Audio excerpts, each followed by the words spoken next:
Good morning students. आज हम continue करेंगे regulation of gene expression in prokaryotes. हम यूनिट 3 पढ़ रहे थे पेपर 12 की। इसमें एक टॉपिक आपको दिखाई दे रहा है जो है एटीन्यूएशन। एटीन्यूएशन ये हम पढ़ने वाले हैं। इससे पहले वाले सारे टॉपिक हम पढ़ चुके हैं, तो आज हम पढ़ेंगे एटीन्यूएशन। अगर हम एटीन्यूएशन की बात करें तो ये कौन से रेगुलेशन में आता है, प्रोकैरियोट्स में होता है या यूकैरियोट्स में आता है, वो हम पढ़ेंगे। Apart from negative and positive regulation there are few other ways of regulating gene expression. मतलब नकारात्मक और सकारात्मक जीन रेगुलेशन के अतिरिक्त कुछ और भी तरीके होते हैं जीनों की अभिव्यक्ति को रेगुलेट करने के या कंट्रोल करने के। वो कुछ तरीके आपको यहाँ बताए गए हैं। ये है attenuation, anti termination and role of different sigma factors in gene expression, gene regulation. तो पहला है एटीन्यूएशन, ये हम आज पढ़ेंगे। उसके पश्चात हम पढ़ेंगे एंटी टर्मिनेशन और उसके बाद हम पढ़ेंगे सिग्मा फैक्टर्स का जीनों की अभिव्यक्ति पे क्या प्रभाव होता है, वो हम पढ़ेंगे। ये तीनों चीज़ें प्रोकैरियोट्स में ही पाई जाती है। अभी तक हम यूकैरियोटिक जीन एक्सप्रेशन नहीं पढ़ रहे हैं, हम सिर्फ प्रोकैरियोटिक जीन एक्सप्रेशन ही पढ़ रहे हैं। एटीन्यूएशन, एटीन्यूएशन का मतलब एक तरीके से संदमन करना या संदमित करना ही होता है, या फिर उसको कंट्रोल करना, उसे हम कहते हैं एटीन्यूएशन।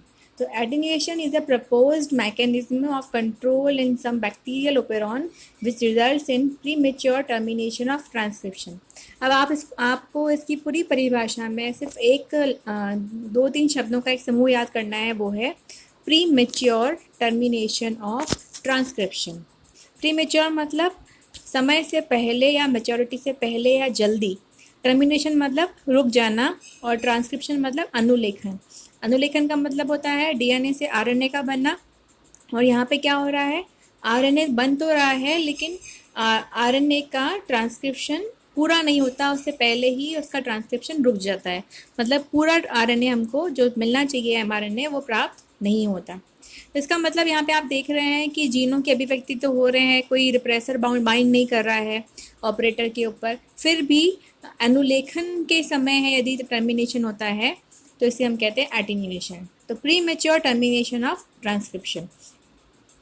अगर उदाहरण हम लें तो इसका मुख्य उदाहरण है ट्रिप्टोफैन ऑपेरॉन। ट्रिप्टोफैन ऑपेरॉन हम पहले पढ़ चुके हैं, जो कि हमने negative regulation of gene expression, जिसमें हमने रिप्रेसिबल ऑपेरॉन पढ़ा था, उसमें हमने ट्रिप्टोफैन ऑपेरॉन पढ़ा था।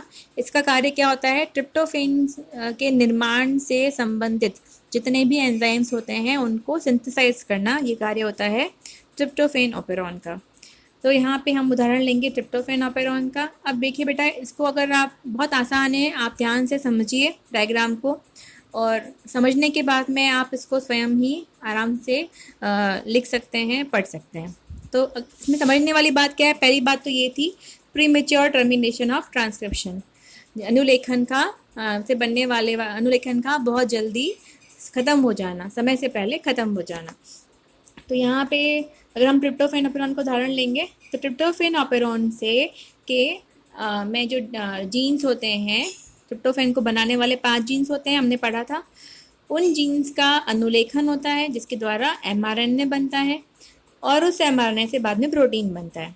क्योंकि यह ट्रिप्टोफैन ऑपेरॉन जीवाणु में पाया जाता है, तो आप समझ सकते हैं कि जीवाणु में किसी प्रकार का कोई न्यूक्लियस नहीं पाया जाता।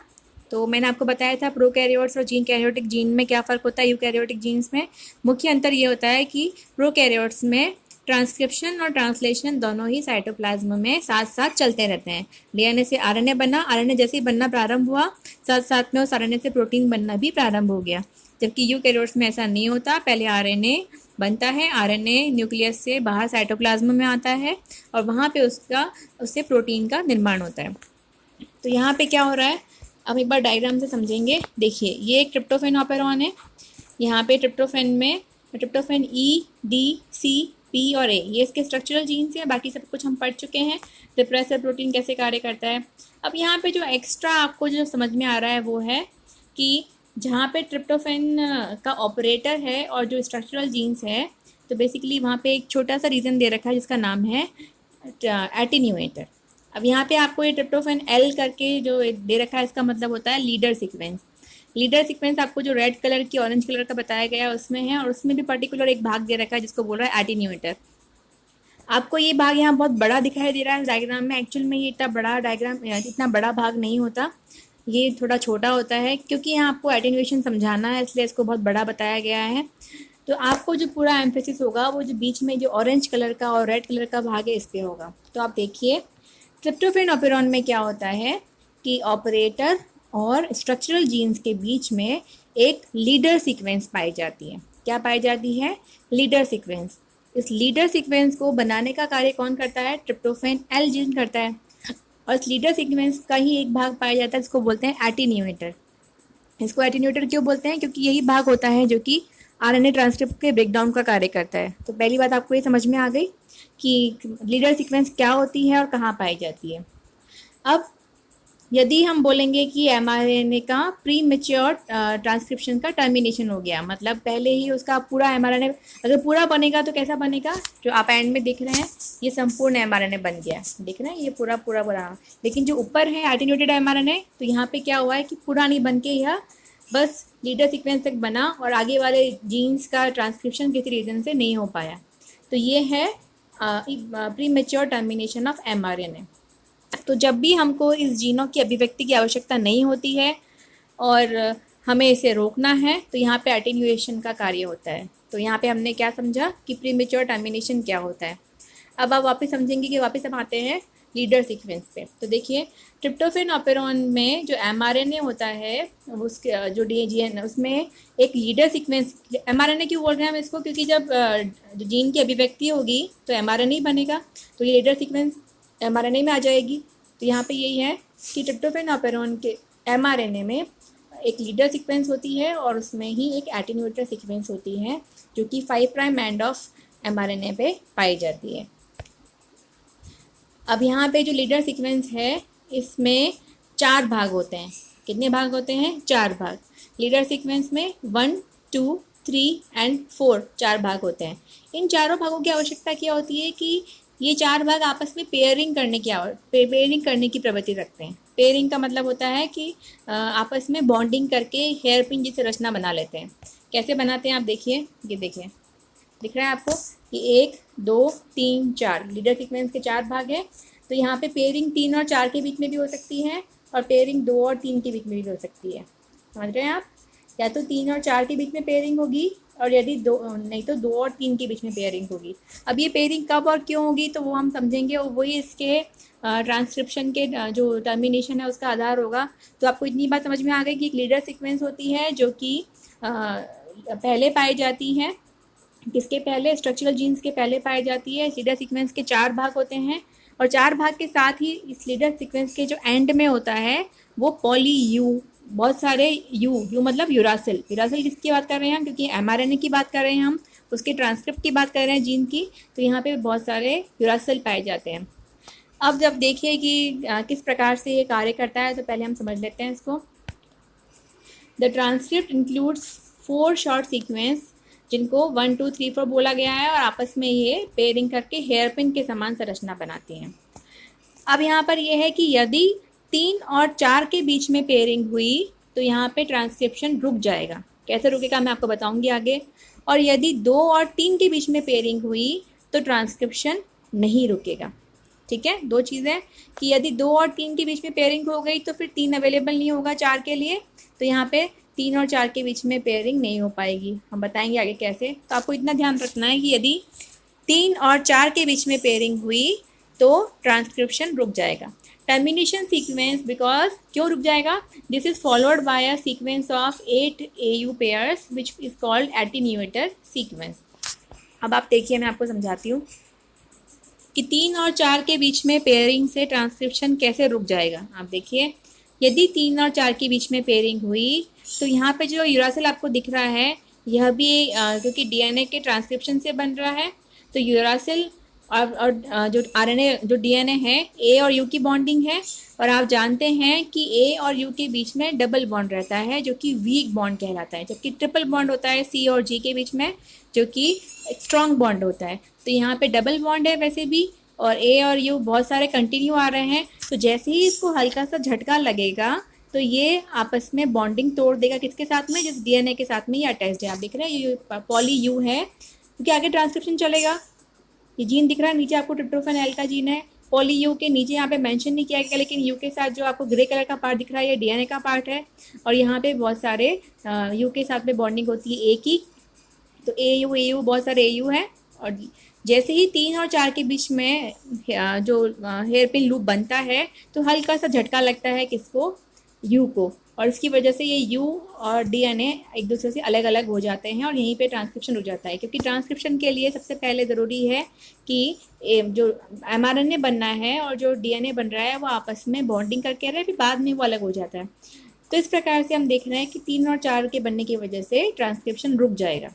ओके, लेकिन यदि 3 और 4 की बजाय 2 और 3 बन गया, ये देखिए यहाँ पे 2 और 3 बन गया, तो यहाँ पे झटका नहीं लगेगा। क्यों नहीं लगेगा? क्योंकि आप समझ इमेजिन कीजिए एक रस्सी है जो कि वीक है, आगे से किसी जगह पे रस्सी जो है वो हल्की सी वीक है, आपने उस रस्सी को पीछे से खींचा तो वो इतना आसानी से नहीं टूटेगी। लेकिन जहाँ पे वो रस्सी वीक है उसके बिल्कुल पास में जाके आपने उसको खींचा तो वो रस्सी आसानी से टूट जाएगी। तो ये वही रीज़न है कि यदि 3 और 4 में बॉन्डिंग होती है, 3 और 4 की हेयर पिन लूप बनती है, तो बिल्कुल यू के पास में होता है तो आसानी से यह उसको ब्रेक डाउन कर लेता है। लेकिन 2 और 3 के बीच में बॉन्डिंग होती है तो ये बहुत दूर होता है और ये इसको आसानी से ब्रेक डाउन नहीं कर पाता। तो इस प्रकार से अब हम आगे समझते हैं कि ट्रिप्टोफैन के जीनों की अभिव्यक्ति कब तो ये हेयर पिन लूप बनेगी और कैसे बनेगी उसको हम समझते हैं। तो यहाँ पे पहली कंडीशन हम देते हैं कि हाई लेवल ऑफ ट्रिप्टोफैन, यदि मीडियम में ट्रिप्टोफैन अधिक है। तो पहली चीज़ दिमाग में आपकी ये आनी चाहिए कि मीडियम में यदि ट्रिप्टोफैन ज़्यादा है तो क्या हमको ट्रिप्टोफैन अपेरोन को स्टार्ट करने की आवश्यकता है? नहीं है, क्योंकि ट्रिप्टोफैन अपेरोन का कार्य क्या होता है? ट्रिप्टोफैन को ही बनाना। तो ट्रिप्टोफैन यदि मीडियम में है ही तो हमको उसको बनाने की आवश्यकता क्या है? तो यहाँ पे आप क्या देखिए क्या सीन होता है। सबसे पहले आप देख पा रहे हैं ये है एमआरएनए, जिसमें 1 2 3 4 लीडर सीक्वेंस दी गई है और आगे जो पॉली यू दे रखा है ये एटीन्यूएटर सीक्वेंस है। ओके, जब मीडियम में, और यहाँ पे एक चीज़ और होती है कि जो एमआरएनए की लीडर सीक्वेंस 1 होती है, आपको ध्यान है एमआरएनए से क्या बनेगा? प्रोटीन बनेगा। तो लीडर सीक्वेंस 1 पे 2 ऐसे कोडोन्स होते हैं जो कि ट्रिप्टोफैन को बनाने वाले कोडोन्स होते हैं। ट्रिप्टोफैन को अटैच, आप जानते हैं कि एमआरएनए से एमिनो एसिड्स बनते हैं जो कि प्रोटीन का निर्माण करते हैं। और कैसे बनते हैं? आपने ट्रांसलेशन पढ़ा है कि टीआरएनए पर्टिकुलर एमिनो एसिड को लेके यहाँ पे अटैच होता है, प्रोटीन की चेन का निर्माण करता है। तो यदि आपको ट्रांसलेशन नहीं पता है तो फिर आप इसको नहीं समझ सकते। तो पहले आपको ध्यान होना चाहिए कि अनुलेखन और अनुवादन क्या होता है, ट्रांसक्रिप्शन और ट्रांसलेशन क्या होता है। तो ट्रांसलेशन के लिए मैंने आपको क्या बोला था, यहाँ पे ये सबसे नीचे है डीएनए, डीएनए से बनना है एमआरएनए, एमआरएनए से ऊपर क्या बन रहा है ये दिख रहा है आपको, लीडर पेप्टाइड, ये बन रहा है प्रोटीन। जो ये संरचना आपको नज़र आ रही है ये है प्रोटीन पेप्टाइड। तो तीनों काम एक साथ चल रहे हैं। तो यहाँ पे क्या हुआ कि पहले एमआरएनए बन गया, एमआरएनए में जो पहला नंबर वाला एमआरएनए था, जो लीडर सीक्वेंस है, फर्स्ट नंबर वाला जो भाग है, इसमें ट्रिप्टोफैन को बनाने वाले 2 कोडोन्स हैं। तो यदि मीडियम में ट्रिप्टोफैन अवेलेबल है तो आसानी से यहाँ पे ट्रिप्टोफैन आ जाएगा और पेप्टाइड चेन आगे कंटिन्यू करेगी। यदि ट्रिप्टोफैन अवेलेबल है तो आपको एक येलो कलर का भाग दिखाई दे रहा है, ये है राइबोसोम, जो कि प्रोटीन के ट्रांसलेशन में काम में आता है, आरएनए के ट्रांसलेशन में काम में आता है। तो ये ट्रिप्टोफैन अवेलेबल है, राइबोसोम आगे बढ़ जाएगा और वो 2 वाले लूप का भी ट्रांसलेशन करना स्टार्ट कर देगा। तो यहाँ पे जैसे ही राइबोसोम 2 नंबर वाले सेगमेंट पर आया तो 2 नंबर वाला सेगमेंट अब 3 नंबर वाले सेगमेंट के साथ पेयर करने के लिए अवेलेबल नहीं है। क्यों अवेलेबल नहीं है? क्योंकि 2 के ऊपर तो राइबोसोम आ गया, तो अब 3 की पेयरिंग होगी 4 के साथ में। समझ रहे हैं आप कैसे? मैंने आपको वापस रिपीट करती हूँ एक बार कि यहाँ पे सेगमेंट नंबर 1 पे ऐसे 2 कोडोन हैं जो कि ट्रिप्टोफैन को बनाने वाले हैं कंटिन्यू। यदि मीडियम में ट्रिप्टोफैन अवेलेबल है तो यहाँ पे टीआरएनए ट्रिप्टोफैन को लेके आ जाएगा और राइबोसोम को अपना जो अमीनो एसिड है वो मिल जाएगा। जैसे ही मिल जाएगा तो वो 1 से 2 पे शिफ्ट हो जाएगा ट्रांसलेशन को कंटिन्यू करने के लिए। 2 पे शिफ्ट होगा तो 3 जो 2 है वो 3 के साथ पेयरिंग के लिए अवेलेबल नहीं होगा, तो पेयरिंग किसके बीच में हो जाएगी? 3 और 4 के बीच में। तो इस प्रकार से जैसे ही 3 और 4 के बीच में पेयरिंग होगी, यहाँ पे क्या हो जाएगा, मैंने आपको पहले बताया था, मल्टीपल यू जो आ रहे हैं ये यहाँ से ब्रेक डाउन कर देंगे और ट्रांसक्रिप्शन यहीं पे रुक जाएगा या प्री मेच्योर टर्मिनेशन और ट्रांसक्रिप्शन हो जाएगा। तो ये हो गया कंडीशन 1 जब ट्रिप्टोफैन अधिक है। लेकिन यदि मीडियम में ट्रिप्टोफैन कम है, मीडियम में ट्रिप्टोफैन अवेलेबल नहीं है या फिर कम है, तो यहाँ पे क्या होगा, सेम वही चीज़ है, जैसे ही राइबोसोम पहले सीक्वेंस 1 पर आएगा, सीक्वेंस 1 पे आने के बाद में इसको ट्रिप्टोफैन चाहिए, पर क्योंकि मीडियम में ट्रिप्टोफैन है ही नहीं तो फिर टीआरएनए कहाँ से ट्रिप्टोफैन लेकर आएगा। जब ट्रिप्टोफैन नहीं मिलेगा तो राइबोसोम यहीं पे अटक जाएगा, कहाँ पे, सेगमेंट नंबर 1। किसका सेगमेंट, लीडर सीक्वेंस का। जब 1 पे अटक जाएगा तो 2 अवेलेबल होगा 3 के साथ पेयरिंग करने के लिए, तो यहाँ पे 2 और 3 के बीच में पेयरिंग हो जाएगी। और ये कौन सा लूप है, यहाँ इसमें पेयरिंग के होने की वजह से 3 और 4 के बीच में पेयरिंग नहीं होगी और ट्रांसक्रिप्शन कंटिन्यू होता रहेगा। अब आप सोचेंगे कि मैडम आप बता रहे हैं कि यहाँ पे वो स्टॉप हो जाएगा राइबोसोम, तो आगे कैसे उसकी प्रोटीन की अभिव्यक्ति कैसे होगी। तो यहाँ पे ये चीज़ है कि मीडियम में ट्रिप्टोफैन है लेकिन बहुत कम है। इसका मतलब है कि फ्रिक्वेंटली वहाँ पर नहीं आएगा ट्रिप्टोफैन, लेकिन कुछ समय के बाद में ट्रिप्टोफैन जितना भी है थोड़ा बहुत यहाँ पे अटैच होगा और ये आगे बढ़ सकता है। लेकिन अगर हम बात करें एमआरएनए की, तो एमआरएनए तो बन जाएगा, क्योंकि प्रोटीन नहीं बनेगा तो कोई दिक्कत नहीं, लेकिन एमआरएनए तो बन रहा है हमारा। तो इस प्रकार से हम देख रहे हैं कि इस जीन के अगर ट्रिप्टोफैन लेवल कम है तो लूपिंग 3 और 4 के बीच में नहीं होगी। इसकी वजह से आप देख रहे हैं राइबोसोम क्या बना रहा है, प्रोटीन, और आरएनए पॉलीमरेज क्या बना रहा है, आरएनए। किससे बना रहा है, डीएनए से। तो ये डीएनए है, डीएनए से आरएनए बन रहा है, आरएनए से प्रोटीन बन रहा है।